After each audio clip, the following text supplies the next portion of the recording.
அனைவருக்கும் வணக்கம். பாரம்பரிய திருவள்ளுவர் குல வம்சம் பிரசன்ன ஜோதிடர் சுபமாரிமுத்து திருப்பூர்லேருந்து இந்த பதிவு உங்களுக்காக. இப்போது ஒரு அற்புதமான ஒரு திசையை பற்றி இன்றைக்கி நம்ம பார்க்க போகிறோம்.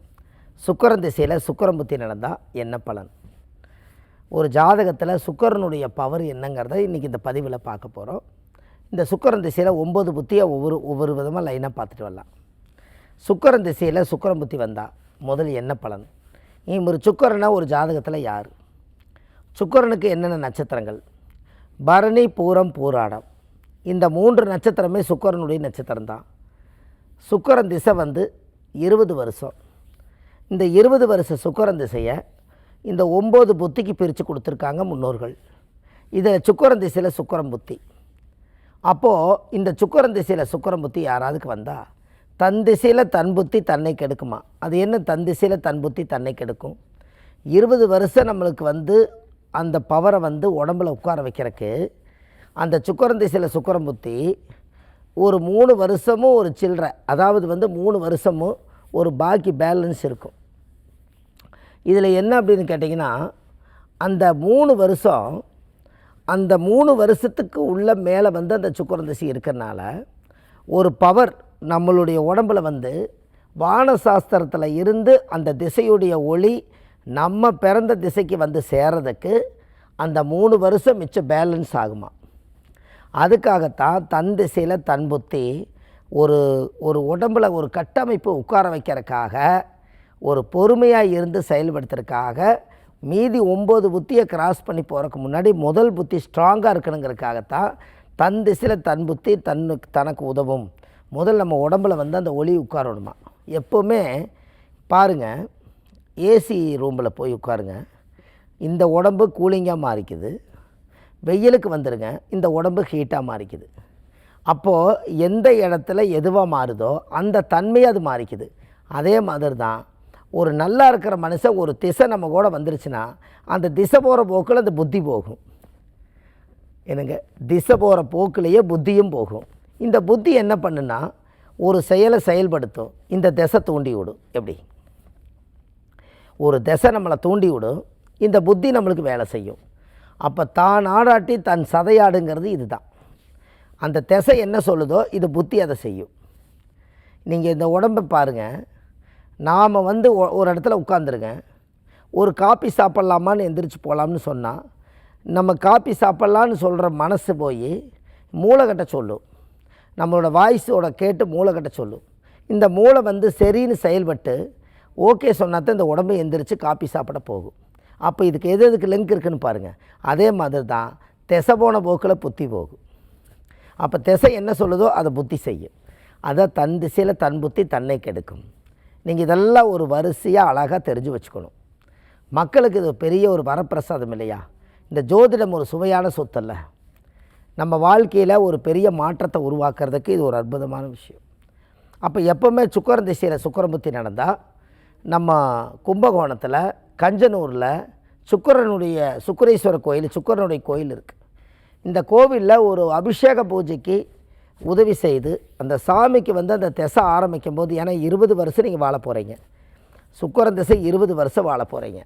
அப்போ சுக்கிரன் திசையில் சுக்கிரன் புத்தி நடந்தால், சுக்கிரன் என்பது வெள்ளி உலோகம், அந்த வெள்ளி உலோகத்தில் நம்மளுடைய அமைப்பு இருக்கிறனால ஒரு வெள்ளியில் விளக்கு வாங்கி அதையை கொண்டு போய் கஞ்சனூர் சுக்கிரன் கோயிலில் போய் வச்சு பூஜை பண்ணி விளக்கேற்றி வச்சு சாமி கும்பிட்டு அதே விளக்கை கொண்டு 20 வருஷம் நீங்கள் வச்சு டெய்லி வீட்டில் ஒரு விளக்கு, வெள்ளி விளக்கு ஏற்றுங்க. உங்கள் வாழ்க்கையில் சுக்கிரன் திசை ஃபஸ்ட் கிளாஸாக வேலை செய்யும். ஏன்னா சுக்கிரனுக்கு கொடுத்த உலோகம் வெள்ளி தான். குருவுக்கு தான் தங்கம் கொடுத்துருக்காங்க, சுக்கிரனுக்கு வெள்ளி தான் கொடுத்துருக்காங்க. அப்படின்னு என்ன? அப்போ அந்த ஜாதகத்தில் அந்த கிழமையும் கூட வெள்ளின்னு வச்சுருக்கிறாங்க. அதனால தான் சுக்கிரனுடைய நாள் வெள்ளிக்கிழமைன்னு வச்சாங்க. அதனால் வெள்ளியோட கிழமையா. அதனால் கொஞ்சமாவது சுக்கிரன் திசை நடந்தால் கொஞ்சம் வெள்ளி உலோகம் வீட்டில் இருக்கணுமா? அப்படின்னா பாருங்கள், சுக்கிரன் திசை நடக்கும்போது இந்த உலோகமே இல்லைன்னா ஒரு சக்தி வந்துட்டு போயிடுமா. அதனால தான் அந்த காலத்துல எல்லாம் வெள்ளி தண்டை போடுவாங்க. அந்த காலத்தில் நீங்கள் பார்த்துருக்கீங்களா? வயசானவங்க எல்லாமே வெள்ளி தண்டை நல்லா பெருசாக செஞ்சு காலில் தண்டை போட்டுக்குவாங்க, கையில் போட்டுக்குவாங்க. இந்த இடத்துல கையில் வெள்ளி தண்டையெல்லாம் போட்டுக்குவாங்க. அது காரணம் என்னென்னா அந்த சுக்கரனுடைய உலோக பவர் தான். இது எல்லாமே ஜாதக ரீதியாக நம்மளுக்கு முழு பலனை உருவாக்குறதுக்கு சகல வழிகளும் இது உலகத்துக்கு வந்திருக்கு. அப்போது ஒரு ஜாதகத்தில் எவ்வளோ பெரிய பிரச்சனைகள் நடந்தாலும் அதை சரி செய்யக்கூடிய ஒரே சக்தி எங்கே இருக்குதுன்னு கேட்டிங்கன்னா சுக்கிர திசையில் சுக்கிர புத்தி தான். 9 திசை நம்ம இன்றைக்கி பார்த்தோம். இதில் சுக்கிரன் தான் மெயின்.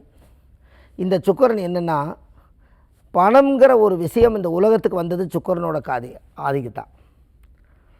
ஏன்னா அந்த காலத்தில் நீங்கள் ஒரு பொருள் வாங்கணுன்னா பண்டம்பாடி கொடுத்து வாங்குவேன்னு சொல்லுவாங்க, பார்த்துருக்கீங்களா? பண்டம்பாடின்னு என்னென்னா இவங்க அரிசி கொடுத்தா அவங்க பருப்பு கொடுப்பாங்க, இவங்க எண்ணெய் கொடுத்தா அவங்க மண்ணெண்ணெய் கொடுப்பாங்க.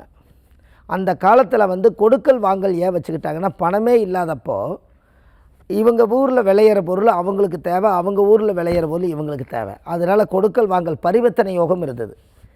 அதுக்கப்புறம் கொஞ்சம் காலம் ஆனதுக்கப்புறம் ஒருத்தருக்கு ஒருத்தர் வேற்றுமையினால் கொடுக்க முடியலனா எதை வச்சு வாங்கலாங்கும் போது நாணயம் அப்படிங்கிற ஒரு விஷயத்தை கொண்டு பணத்தை உருவாக்குனாங்க. அப்போ இந்த பணம்னு புதுசாக தெரிஞ்சோன்னே அப்படின்னா பணம் கொடுக்குறாங்கல்ல, இந்த பணத்தை வச்சு தான் எதையும் வாங்க முடியும்னு அவங்க நினச்சி அந்த காலத்தில் மாற்றுறாங்க. அப்போ சுக்கிரன் என்பது பணம் சம்பாதிக்கக்கூடிய பவர். அப்போ இது ஜாதகத்தில் நீங்கள் தெரிஞ்சுக்கணும் அல்லவா? நம்ம முன்னோர்கள் நம்மளுக்கு ஆதி காலத்தில் இந்த மாதிரி சில விஷயங்களை எல்லாம் இந்த உலகத்துக்கு சுக்கிரன் திசையில் சுக்கிரன் புத்தி நடந்தால் கஞ்சனூர் சுக்கிரன் கோயிலை கட்டி வச்சுருக்கிறது, கும்பகோணத்தில் சேட்டலைட்டில் போய் பார்த்தா அத்தனை கதிர்வீச்சுக்களும் சுக்கிரன் மேலேயும் சனி மேலேயும் ராகு மேலேயும் குரு மேலேயும் இப்படி 9 நவகிரகத்தை மேலே அந்த ஒளி படுறதுனால அங்கே இரையாற்றல் சக்தி அதிகமாக இருக்குன்னு சொல்லி அங்கே ஆன்மீகத்தை கொண்டு போய் அங்கே வச்சுருக்காங்க. எல்லாம் முன்னோர்கள் யாருமே ஒரு தவறான பாதையில் எதையும் செஞ்சு வைக்கலை. முன்னோர்கள் எல்லாமே அந்த காலத்தில் யோசித்து கிரகங்களை யூகித்து கிரகங்களுடைய சக்தியோட டெம்பரேச்சரை கண்டுபிடிச்சி அவ்வளவு விஞ்ஞானம் இல்லாத காலத்திலேயே மெஞ்ஞானத்தை உருவாக்கி இந்த உலக பிரபஞ்ச சக்தியில் இந்த பூமியில் இவ்வளோ பெரிய வைப்ரேஷன் பவர் இந்த மக்களுக்கு போய் கரெக்டாக சேரணுங்கிறதுக்காக இது பல நாள் தவம் இருந்து ஒரு நாள் இதை கோயிலுக்கு உருவாக்கி இந்த கோயிலை உருவாக்கி அந்த சக்தியால் அவங்க வெளியே கொண்டு வந்திருக்காங்க. இது எல்லாமே சுக்கிரன் திசையில் சுக்கிரன் புத்தி நடந்தால். அதனால் அந்த கோவிலில் போய் 5 விளக்கு தீபம், சாமிக்கு தேங்காய் பழம் மாலை கல்கண்டு வாங்கி அர்ச்சனை பண்ணி அந்த கோவிலில் போய் சாமி கும்பிட்டு வாங்க. உங்கள் வாழ்க்கையில் ஒரு மிகப்பெரிய பலன் நடக்கும். இது நிச்சயமாக செய்யுங்க, நல்லதே நடக்கும் என்று சொல்லி இந்த ஆதிகால பரிகார புத்தகத்தை எழுதியிருக்கேன். இது ஒரு A4 சைஸு 1736 பரிகாரங்கள் கொண்ட பெரிய புக்கு.